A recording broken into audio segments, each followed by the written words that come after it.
Good afternoon दोस्तों। आज मैं एक ऐसी पर्सनालिटी से आपको इंट्रोड्यूस करना जा रहा हूं जो कि बैंकर हैं और एक अच्छे बड़े इन्वेस्टर हैं, मिस्टर विपिन भाई जगावत, जो कि मेरे साथ में जुड़े हुए हैं। उनको मैं आपको इंट्रोड्यूस करता हूं। Welcome to mister Vipin Jagawat in our podcast show. Thank you. Thank you, Shidal bhai, for giving me this opportunity. And as you are aware कि मैं आपसे 2006-7 से जुड़ा हुआ हूँ ये आपकी इन्वेस्टमेंट जर्नी में।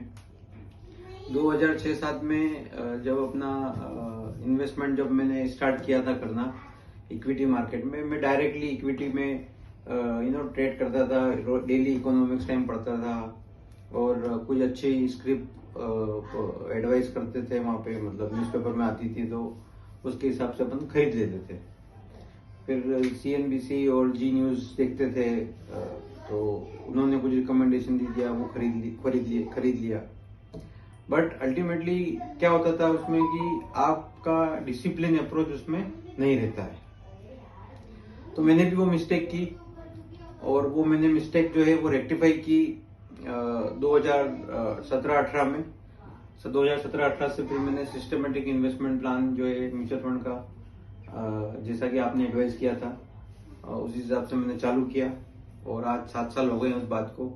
And I am quite happy कि I can see that the fund is slowly increasing with a reasonably good return which was not possible in direct equity.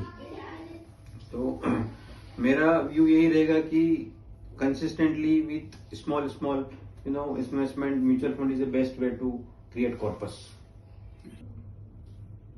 एक छोटा सा जो इनपुट दिया है, मैं आपसे पूछना चाहूंगा कि आपने बच्चों की प्लानिंग के लिए क्या किया, आपके रिटायरमेंट के लिए क्या किया है, उस तरीके से कुछ सोचा है?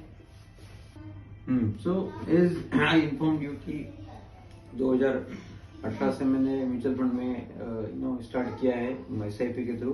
तो इसमें मैंने उसी तरह से प्लानिंग किया है कि कुछ म्यूचुअल फंड जो है वो मेरे बच्चों के नाम पे है, वो गिफ्ट प्लान में है, जो कि उनका 18 इयर्स की एज तक का लॉक इन रहता है उसमें, और कुछ इन्वेस्टमेंट जो है वो अपना रिटायरमेंट प्लानिंग के हिसाब से है।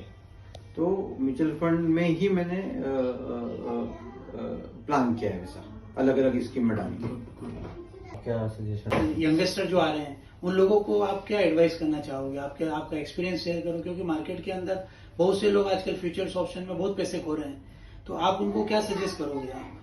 आपका कुछ एक्सपीरियंस के बारे में आप शेयर करिए। फ्यूचर एंड ऑप्शंस की बात की है, बहुत ही सेंसिटिव और बहुत ही इंपॉर्टेंट टॉपिक है for younger generation to know कि future and options are not for the retail investor.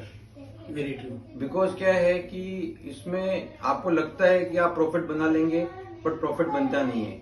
अगर आप देखोगे सेबी की रिपोर्ट, जो रिसेंटली सेबी की रिपोर्ट आई थी, उसमें उन्होंने ये बताया कि 90-95% लोग जो है फ्यूचर ऑप्शन में पैसा गवाते हैं, लॉस करते हैं। और ये because of this reason SEBI ने मैंडेटरी कर दिया कि कोई भी एप्लीकेशन आप किसी भी ब्रोकर के ओपन करते हो तो उसमें एक डिस्क्लेमर आता है कि 90% people are making loss under future and option. तो मेरा रिकमेंडेशन और मेरा suggestion based on my experience of investment journey so far यही है कि सिस्टमेटिक इन्वेस्टमेंट थोड़ा थोड़ा करना चाहिए रिटेल इन्वेस्टर को, यंगर जनरेशन को, who are joining the job force now. और उसको उनको कमाने की जल्दी नहीं होनी चाहिए। द मनी विल और the wealth will create over a period of time if they stay discipline and with a patience to invest. Thank you Vipin भाई, जो आपने ज्वाइन किया और जो आपकी लाइफ के जो इनपुट्स थे जो आपने बताए। मैं सबको ये बोलना चाहूंगा कि विपिन भाई का जो इनपुट्स है वो वेरी ट्रू है और मार्केट में उसी तरीके से काम करना चाहिए। डिसिप्लिन वे में लॉन्ग टर्म सोच करके काम करो तो डेफिनेटली पैसा बनेगा। Thank you very much to joining us. Thank you very much.